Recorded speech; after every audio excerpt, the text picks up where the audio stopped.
ডোম, স্কন্ধকাটা, মানুষাঙ্ক, পেঁয়াজু, ফাঁদ এই ৫টি গল্পে লুকিয়ে আছে এলেন সাপানের জীবনের অজানা অধ্যায়। কিন্তু এই অধ্যায়গুলো কি শুধুই গল্প, নাকি এর পেছনে আছে অন্য কোনো রহস্য? এলেন সাপন কি আসলেই একজন সাধারণ মানুষ?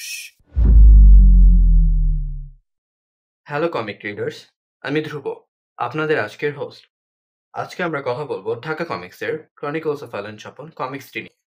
এটি Chorki original series myself Allen Swapan অবলম্বনে আঁকা একটি কমিক্স বই। বাংলাদেশের প্রথম সিরিজ ভিত্তিক কমিক্স বই এটি। বইটিতে ৫ জন আর্টিস্ট কাজ করেছেন এবং ৫ জন আর্টিস্ট ৫টি গল্প এঁকেছেন।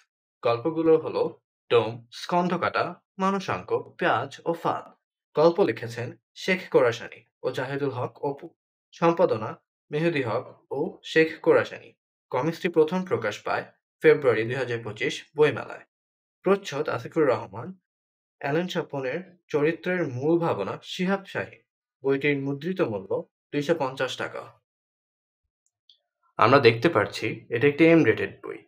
এখানে বেশ কিছু ভায়োলেন্স সিন রয়েছে। এটি একটি সাইকো হরর অ্যাকশন মিশ্রিত বই। এখন কথা বলা যাক বইটির কোয়ালিটি নিয়ে।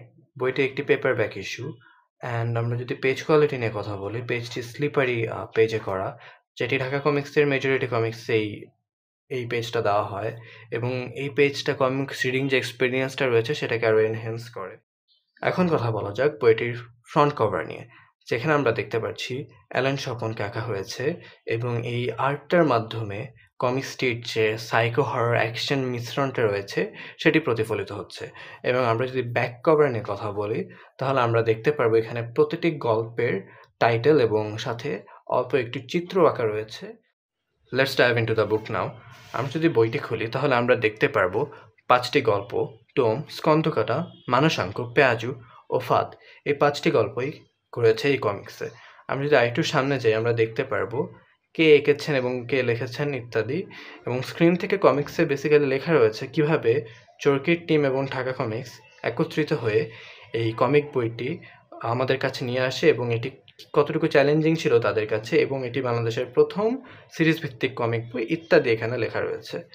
আমরা যদি পরে যাই তাহলে আমরা দেখতে পারবো এখানে একটি আর্ট যেটা আমার খুবই ভালো লেগেছে। ইউজুয়ালি এরকম আর্ট খুব কমই দেখতে পাওয়া যায় বাংলাদেশের কমিক্সগুলোতে।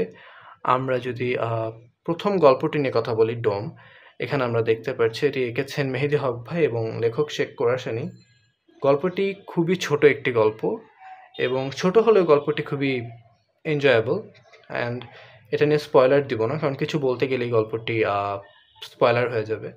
আমরা যদি দ্বিতীয় গল্পটি নিয়ে কথা বলি, যার নাম স্কন্ধকাটা, এখানে অ্যালেন স্বপন তার ক্লায়েন্টের কাছ থেকে একটি ডিল নিয়ে যান, যেটি একটি বাড়ি দখলের, এবং সেই বাড়িটিতে দোষ রয়েছে এটা গ্রামবাসী বলে, এবং এই স্টোরিটাতে এই রহস্যটাই উদ্ঘাটন করা হয়েছে।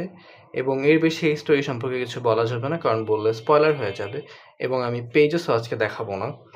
এবং আমি যদি পরের গল্প আসি, যার নাম মানুষাঙ্ক, এই গল্পটি বেসিক্যালি একটি পুরো রহস্য, যেখানে অ্যালেন স্বপন পুরো গল্পটিতে চিন্তা করতে থাকে যে আসলে তার যে বস বা ডন যে থাকে তাকে কে রাস্তা থেকে সরিয়েছে, এবং এই রহস্যটি এখানে উদ্ঘাটন হয়।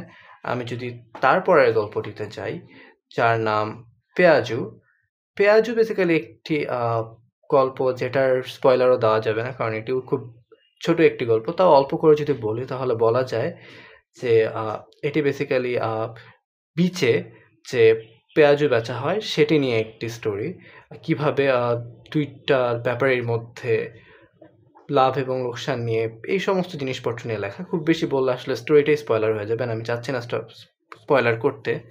এবং পার্সোনালি এই গল্পের যে লাস্টের প্যানেলটা রয়েছে যদি আমি দেখাই, এই যে এইটুকু, আমার পার্সোনালি নিজের কাছে খুবই এইটুকু ভালো লেগেছে, ফানি ছিল এইটুকু। অ্যান্ড আমরা যদি পরের গল্পটি নিয়ে কথা বলি, যেটা ফাঁদ।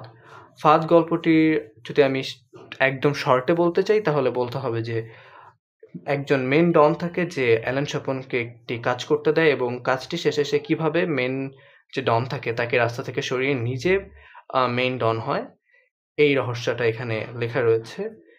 তো এই ছিল আমাদের ক্রনিকলস অফ অ্যালেন স্বপনের 5টি গল্প এবং তার সামারি।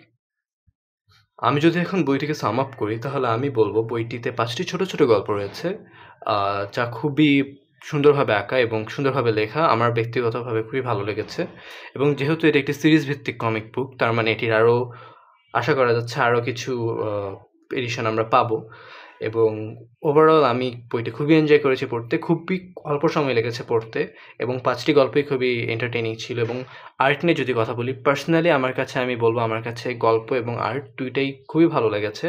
প্রত্যেকটা আর্ট প্রত্যেকটা স্টোরি আমার কাছে মনে হচ্ছে খুবই সুন্দরভাবে লেখা হয়েছে এবং আঁকা হয়েছে এবং পার্সোনালি আমার স্টোরি বা আর্ট একটা নিয়েও কোনো কমপ্লেন নেই অ্যান্ড আমি এই বইটিকে 5 আউট অফ 5ই দিব যদি আমি নিজে রেট করি বইটিকে, আমার personal opinion definitely. And one last thing, অনেকেরই মনে হতে পারে কেন আমি কমিক্সটির সাথে সিরিজটার কম্পেয়ার করিনি, এটা আমার ব্যক্তিগত ওপিনিয়ন যে আমি কোনো মুভি বা সিরিজের সাথে ওই মুভি বা সিরিজের যে কমিক্স বা বইটি রয়েছে সেটা কম্পেয়ার করা পছন্দ করি না। যদি এটা কারো মনে হয়ে থাকে যে কেন কম্পেয়ার করিনি, then I am really sorry, এটা আমার personal opinion. And yeah, that's it for today. Don't forget to like, comment and subscribe.